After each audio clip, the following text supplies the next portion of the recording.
Welcome to Victoria Rumble Room. And I'm Robin Adair. This is our big New Year's show. And speaking of New Year's show, it rhymes with snow, which is really what's been, isn't that clever? That's really what's been going on. We've had all this cold weather and snow, and it's been wild. And here I am now out at West Bay, walking my dog along the waterway, and it's his second season of snow, getting around just fine, but lots of motorists have to drive very carefully right now. Victoria is not shut down with the snow, but we all need to be careful. Yet snow is not our number one story in the Rumble Room. It's Omicron. And across town is my co-host with the most, John Jurisic, who has, I know, some thoughts on Omicron and how it's affecting families over this Christmas season. John? You know, Robin, for the bazillion listeners, of course, I don't actually know what you're going to say. I know you're going to introduce me, but I don't know what you're going to say. And every time there's some funny little quirk, I love it. That's really quite remarkable. But yes, is there a little bit going on in this fair city of ours? Snow, which of course disables all of us. It snowed, so we're all stuck. We can't eat. We can't do anything. And these poor little animals, of course, they're just out there wondering what my dog, unlike your dog, does not like the snow. So this is particularly cumbersome for him. He's about this big. But the snow is a sideline issue to this Omicron. Yo, man.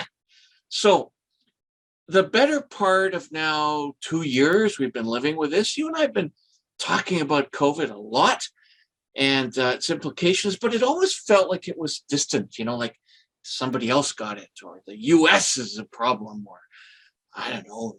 Well, we were getting vaccinated. We were starting to feel safer, right? Right. And then Omicron comes, and over the past 2-3 weeks, and folks say, well, it's very contagious, but it still felt arm's length. Well, that is no longer the case for me. I have a large family. I've said that on this show many times. There's upwards of 20, 25 of us, and we all get together. And there are now members of my direct family that have Omicron, that have COVID, and are suffering from this illness. And so it's been a direct exposure to me twice. And frankly, I'm now concerned and anxious, and not feeling particularly anything these days except nervous. So we have to recognize that's just rampant through our community. It's spreading so poorly, so robustly amongst everybody. Get your vaccinations. I mean, I don't know how many times we have to say this. I don't know how many folks really don't have it, but apparently there's enough that we have to keep saying this. Do your best to get your booster shots. Follow your rules. Now, let's talk about rules for a second, Rob. So we have exposures in our family, okay? So we've been told, this collective we, the community has encouraged to phone 811. Now, that's a phone number that gives you access to medical professionals in British Columbia. And so guess what? I phoned. I've been exposed. I don't show symptoms, but I've been exposed. Now what do? The answer is as follows. Until you show symptoms, first of all, are you vaccinated? Yes. If you show symptoms, then you must self-isolate. I go, really? What if I don't show symptoms? Then you proceed with life as normal. Wear your mask, show physical distancing. I'm like, really? Let me just review with you again, sir, whoever was on the line, what's happened to me. I've been exposed directly twice to someone with the disease. Yeah, until you show symptoms, you're vaccinated, you can. I said, wow, okay, that seemed to be a little bit contradictory over what was a trending opinion over the last 2 years, that you should self-isolate. You get near it or you self-isolate. No. So I have to wonder what's going on, because this dialogue is now erupting on Twitter.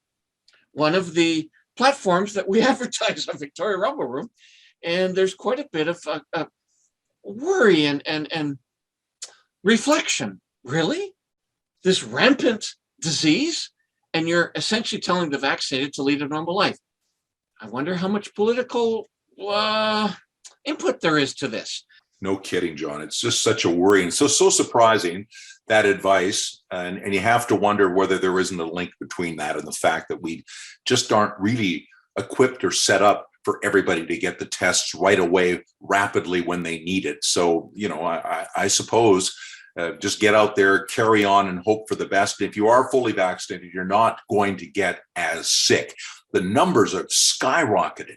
I know I looked at the numbers the other day in Quebec. They had 10,000 in a day, almost as many in Ontario. We hadn't gotten the full numbers over the Christmas weekend, but of course the numbers are way up in BC, but the hospital numbers aren't, and the deaths are not.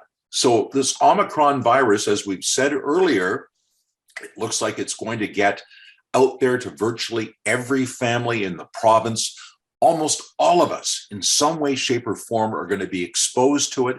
But if we've had our vaccinations, I think we're going to be okay. That's the good news.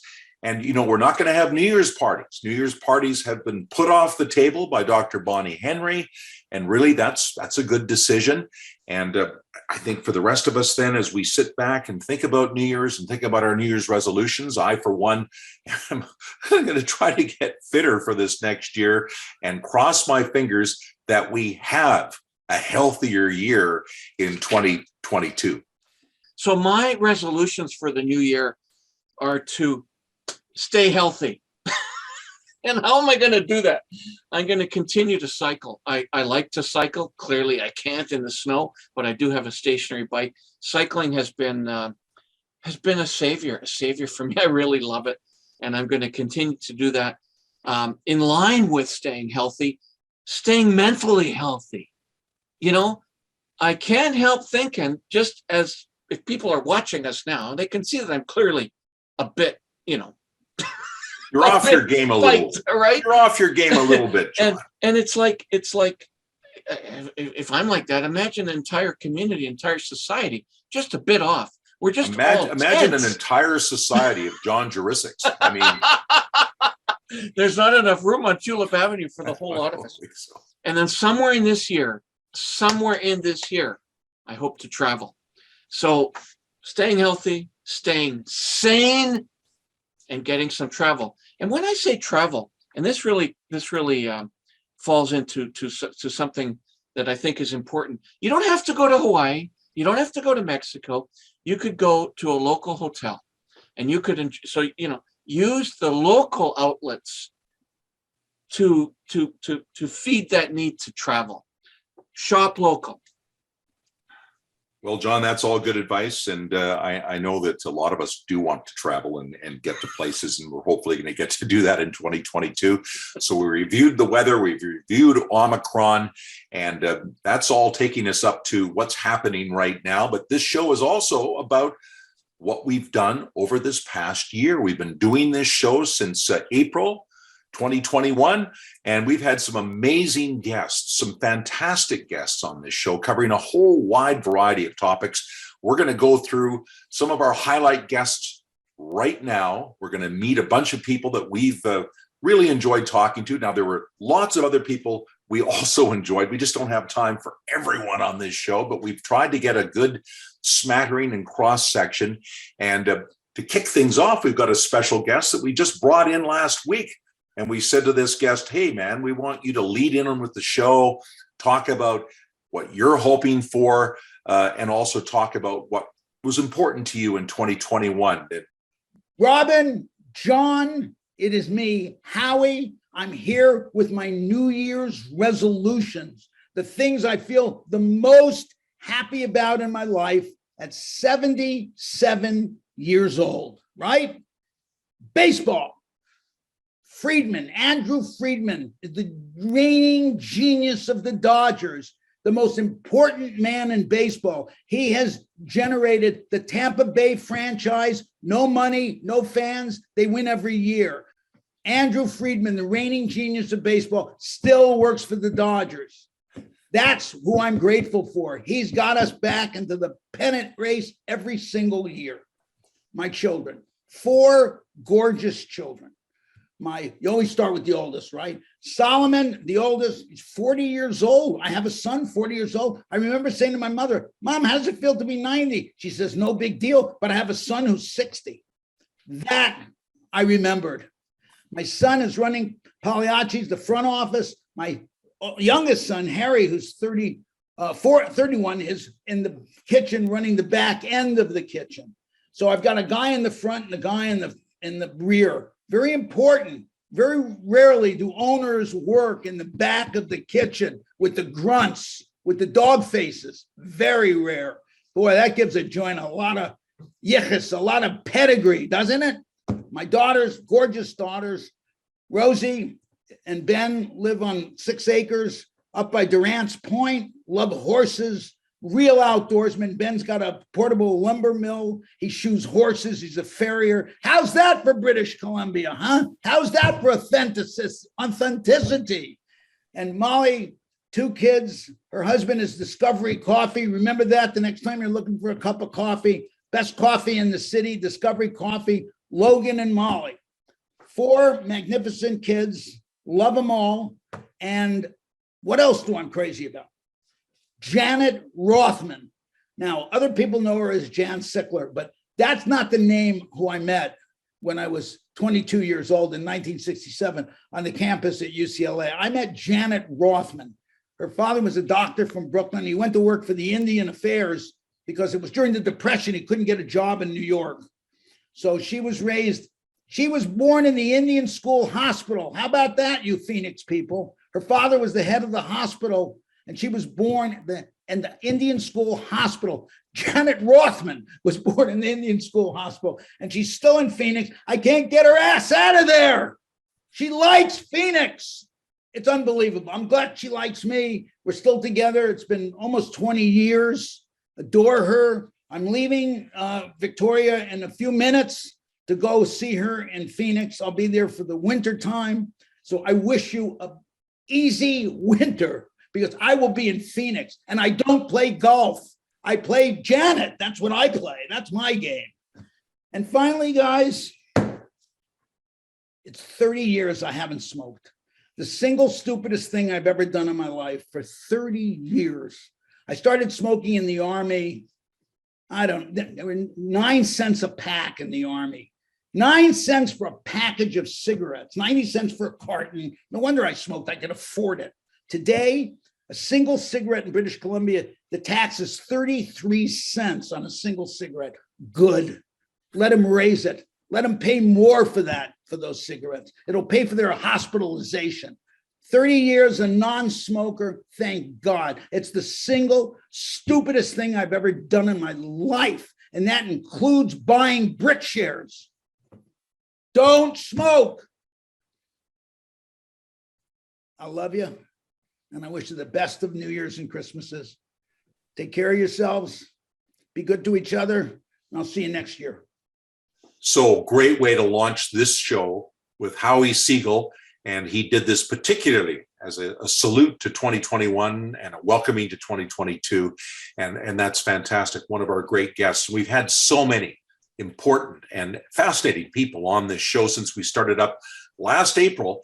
And we got into the whole debate, of course, the number one debate about vaccinations, the COVID pandemic, and all the to and fro about the safety of vaccinations and people's civil rights, and they have the right not to get vaccinated. Well, that may be, but we decided to go to a professional. We went to a retired doctor, Dr. Bill Cavers, to ask for his thought on people who are determined not to get vaccinated. Now, is it anti-Canadian to require some vaccines to get into a restaurant? I'm sorry, I don't see the word restaurant in the Canadian Charter of Rights. You do not have, let's take driving.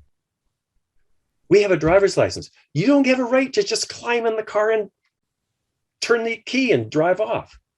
Even when you do get a license, I don't care if you're in a hurry. You don't get to do 50 miles an hour through a school zone. There's a thing called a red light. You're expected to stop. There are rules of engagement.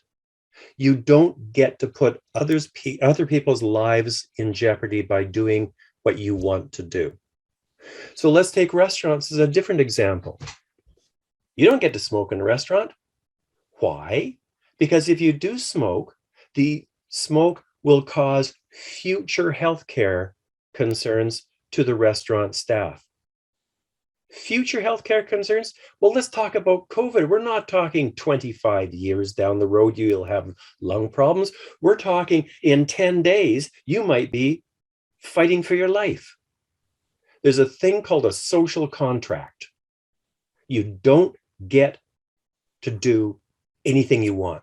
There is a social contract. You have a responsibility in your behavior on how it influences and affects others in our society, period.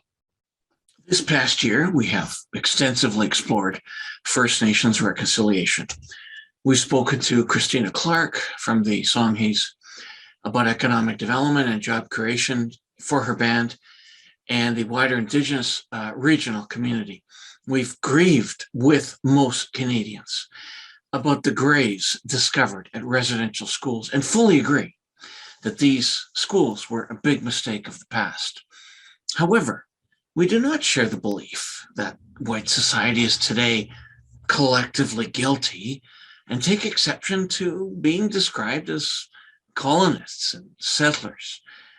We were disturbed to see protesters pull down the Captain Cook statue and throw red paint on the statue of Queen Victoria. We asked First Nations leader and BC Liberal Party candidate Ellis Ross what he thinks about this cancel culture. Ellis Ross, you're an Indigenous leader. You're from Kitimat, former chief counselor of the Haisla First Nation. Tell us what this cancel culture means to you. What do you think about the talk that we're seeing about British Columbia should change its name, or even Victoria should change its name because somehow that's all linked to a past that's colonialist and a settler culture? Well, overall, I don't believe in that sentiment. I don't believe in that narrative. Reconciliation actually talks about the idea of two societies coming back together, for the better of both parties. And canceling culture, when Canada as a young country itself really has no culture. You're trying to develop as we speak. And I've always said that if you're going to talk about culture, don't tear it down, don't tear it apart. History is what it is, but add to it. Add to some of the things that you're seeing and reading, whether you're talking about a statue or what's being taught in our schools or out in the general public. You don't have to tear apart your culture, your history, but add the components that you think are really important that actually contextualize what really happened to not only to Aboriginals, but the Asians, the Indo-Canadians, to Irish Canadians. Use that as an example to show the hardships of what it means to be a young country. I don't think there's a lot of pushback on things like changing the Queen Charlotte Islands to Haida Gwaii, and people seem quite comfortable to refer to Georgia Strait now as the Salish Sea. I don't think that there's a massive pushback on some of these ideas. There's, I think, a real openness to trying to include more First Nations reference and culture. And I think people then feel somehow that they're being accused as a society about some bad things that did happen in the past that we really can't control at this point. Yeah, but you know what? In my perspective, I'm really grateful for the life that I've been able to achieve in BC. And when I'm looking at these kinds of issues, like changing in BC, for example, we've got much bigger fish to fry. We've got forest fires that are burning up the interior of BC. We've got the unaffordability of millennials trying to buy their first home. We've got so many different issues at our doorstep. Why are we allowing ourselves to be distracted with these political causes? I'm not going to take my eye off the ball in this respect. I think, I've had a great life in BC, even though I struggled. But I also want to make sure that life is even better for our future British Columbians. So I just think that the name change and all this other stuff, the distractions, that might work for other politicians for a vote. I will not go down that road. Interesting to hear more about that cancel culture. And of course, it permeates into the big war in the woods that's been underway for this last year. Up at Ferry Creek, over 1,000 arrested people because they are defying a court order. And, we've had Paul Nicholson on the show this year, and he was an eloquent spokesperson for the Rainforest Flying Squad. And he's one of the people that I think really is showing maturity in the situation, in the sense that we want to stop old growth logging. We want to get up here and be heard. We are going to protest. But, he's not somebody who's out throwing red paint on the Queen. He's not somebody yanking down statues. And, I think it's a disservice to him, actually, some of the things that have been taking place. And he was a great guest to have on the show. But we also wanted to get a balance by having a licensed professional forester on the show who could speak for the First Nations and for the logging companies and logging families, and whether we would even have a logging industry in the wake of decisions made on old growth logging. So we spoke to Jeff McWilliams. Old growth is a finite resource. It is, no matter what decision is made now, there's only a certain amount of it that's out there. And so from a forester's point of view, I would love to be in a position to be able to say to the public that we can set aside more old growth forests without having a huge significant impact on the forest industry. I feel though we haven't managed our forest appropriately to set ourselves up to make a win-win decision or less of a win-lose decision than we have right now. And that is really uncomfortable for me, because there are good bits of evidence and plans and people who did work in the past to say that when we want to defer things from harvest, that we need to do other things in the remaining part of the forest to counteract that. We haven't been doing that. Secondary manufacturing should be a goal of a comprehensive readjustment of our forest policy, because yes, we have less wood that's economically viable to harvest, and we need to get more from it. I do believe there are more opportunities, but they are not going to be solved with a simple one policy change here or there. We're going to need a comprehensive change in the network and the process by which we log and we sell timber, and make it available to businesses who want to do things with it. A mission critical issue to the region, Robin, in 2021 was tourism. Yes. And that is something we covered numerous times in the Victoria Rumble Room. We spoke to Destination Victoria CEO and good friend of mine, Paul Nursey. We spoke with Christine Willow, the chair of the Greater Victoria Harbour Authority. Earlier in the pandemic, cruise ships were going to bypass our region altogether. And that would have been such a crisis for us. However, recently we had some good news. Robin. It was announced that cruise ships would be coming back to the harbor in April, and therefore wanted to chat with Harbor Authority board member and Esquimalt Mayor Barb Desjardins about the reaction to this news. It was a great interview. And it's something that we are very aware of and quite concerned about.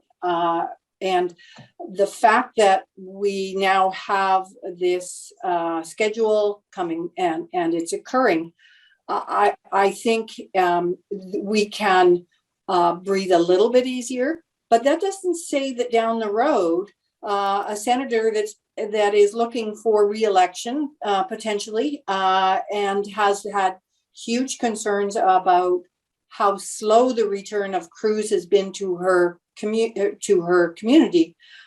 Let's face it, Alaska really relies on this as part of their industry. Many of those towns are absolutely dependent on cruise.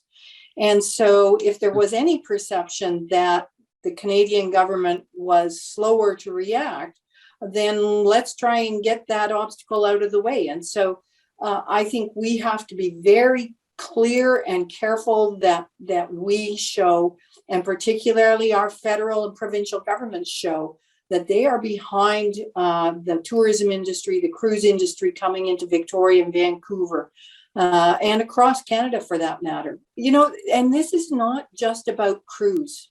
This is also about ship repair industry, because we have cruise ships that come into our graving dock and they get refit And that's 10, 12, 14 days straight, 24 hours of changing these ships. And boy, that's big dollars and big economic money for our communities here. Lots of great stories in this past year, including the explosion in development across Vancouver Island, particularly on the South Island in the capital region. And we've had all kinds of experts on growth and how to interpret it, including the rising prices. We had Dr. Ted Ralph, who was an academic who spoke very eloquently on the topic. Mike Kazanowski spoke also on this from the perspective of someone who works very closely with the development industry. We talked to realtor Kevin Singh several times about the big buyer's market out there, which is really, the prices have just gone up so astronomically. And it's also something we've talked to in fair detail with the mayors of Victoria, Saanich, and Colwood, and not to be forgotten, the mayor of Langford, Stu Young. People have to recognize where we came from 30 years ago. Langford was called Dogpatch. Unemployment was 20%. We had no real businesses here. So when you grew up out here and you wanted a job, you didn't certainly get that job in Langford. So, you know, all the mills shut down. Everything that was good employment out here was gone. And so, you know, am I going fast? No, I'm actually going at the pace of what the market is driving. This is a family community and families want to live out here in Langford now. Housing is affordable. I got the lowest taxes in the region. And, you know, and we do amazing stuff with recreation. So your kids have something to do. So they're not sitting around on video games all night long and all day long. So we've got things that are, this is a happening place, you know, and that's by design. We purposely have been working on this type of community for 30 years. It's not something that just happens. You have to work hard at what you're doing as a politician and make sure that you look at what's best for your community. And that's how we base our decisions. So if it means that we're going to take, you know, parts of Langford that were dumpy and, you know, no services, no sewer, no water, and bring sewer and water and do all that stuff and bring in the economics of it, where you build a community that has to be economically viable. So you got to have all those services. And that's what Langford's done. We've made it accessible for business to invest in Langford. We get the benefit of that of taxes. We get the benefit of street lights and sidewalks now. And people don't understand. 30 years ago, we had one small sidewalk. Yeah, Robin, you know, there are a lot of people have been making important contributions online on social media, an area of real keen interest from you, for me, how people talk on social media and digitally. Absolutely. We interviewed some of them. Matt Dell, passionate about bicycling and cycling, something of keen, you know, that's something that's really a major issue in the region. And he talked about making the capital region more livable and cost effective, very passionate about that.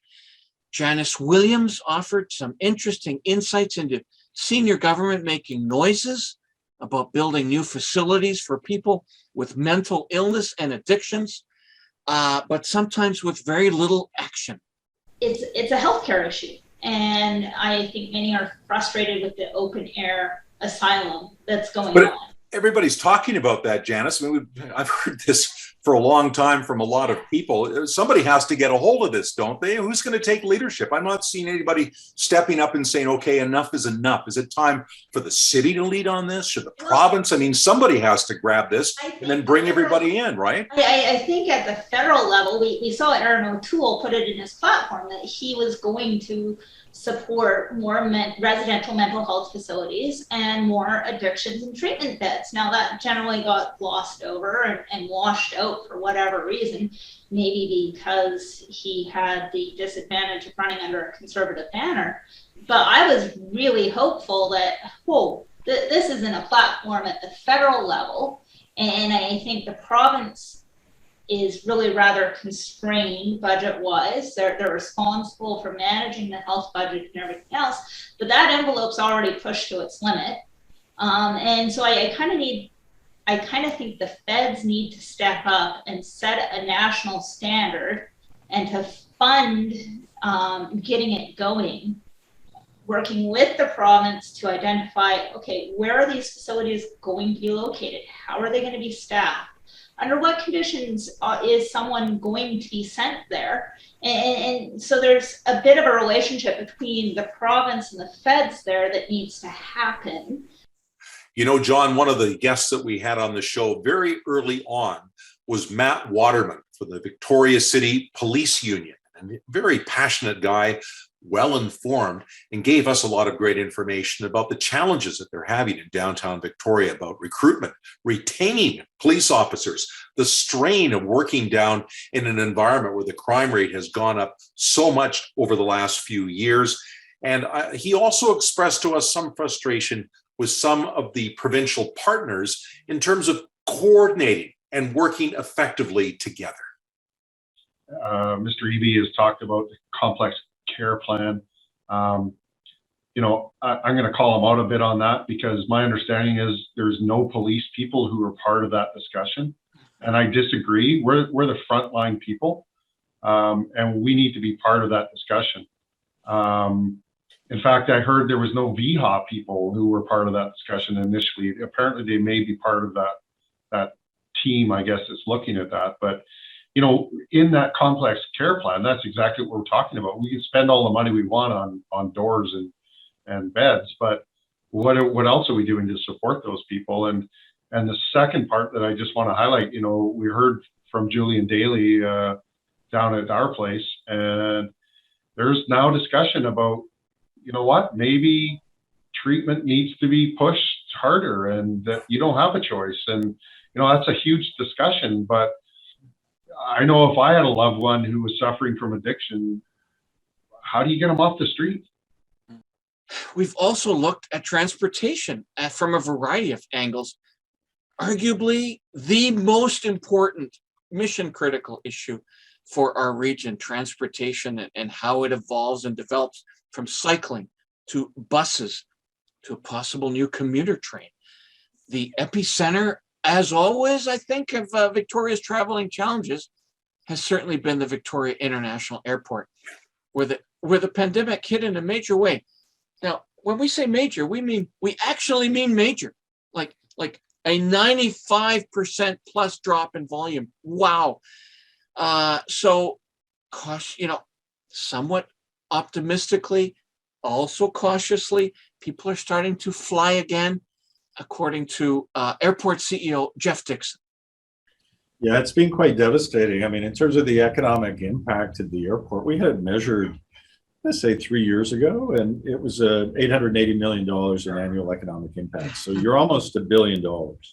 And so I've always contended that a vibrant airport is kind of, it's vital for a vibrant city. It's sort of a precursor.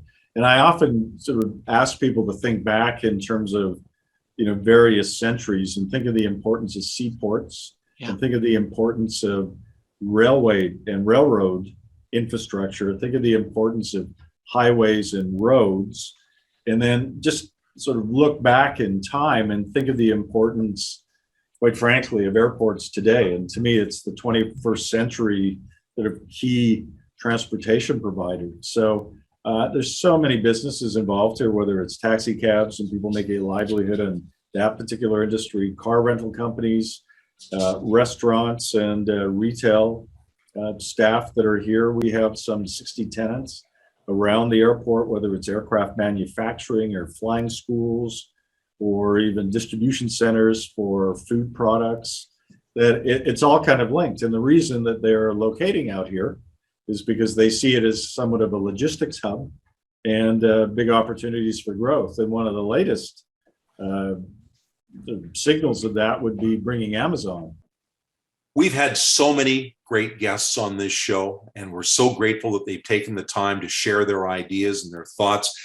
Troy D'Souza, a lawyer who we've long known, talked about remedies, perhaps about the catch and release of our prisoners, people who've been arrested on the streets and are out even the same day, certainly the next day, and the frustration the police have and the community has, that this has been such a problem in our court system.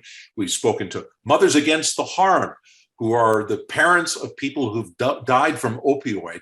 And they really have some ideas about what we need in terms of proper facilities to help people with serious addictions. And we've got to get serious about that. This isn't a problem that's going to go away. It's only getting worse. And I feel that one of the most important guests that we had on the show, because he covered two major areas that are very emotional and personal to people, I think, in this community. Because let's face it, Victoria is, in many ways, a military town.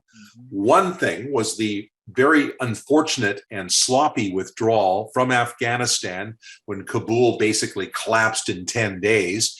And then he also spoke about Remembrance Day and the importance of that, and the importance of Canadians, and how Canadians are increasingly respecting what the people in uniform do for our country. So the person I'm talking about is Colonel Jamie Hammond.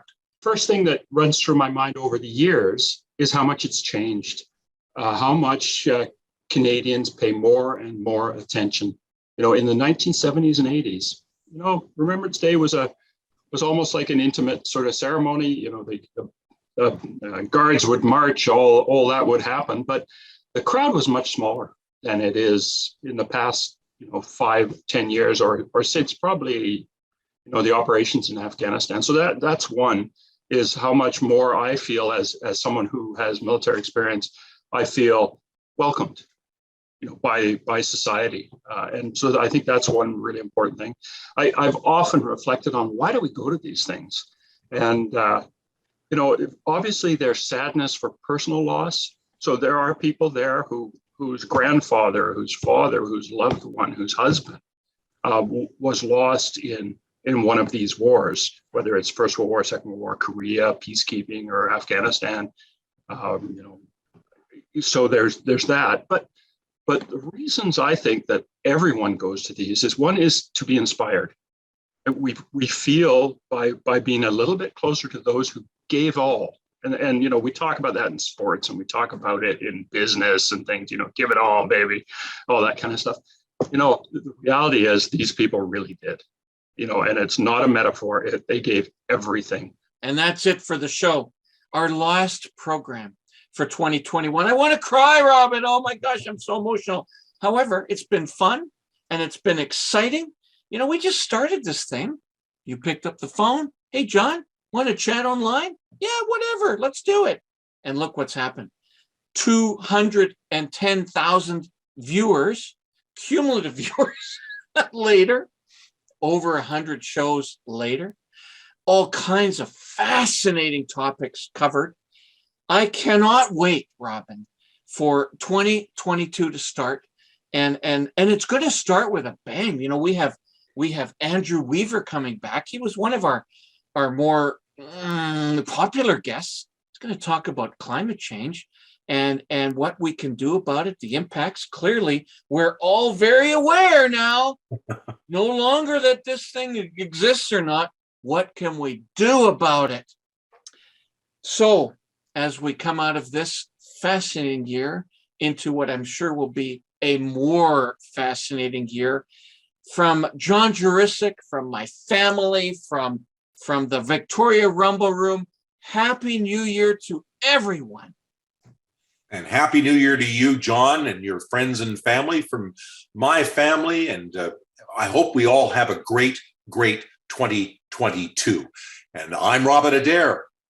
And I'm many things, but on this show, the Croatian sensation, Upper Tulip Avenue representative, John Jurisic. Let's rumble on.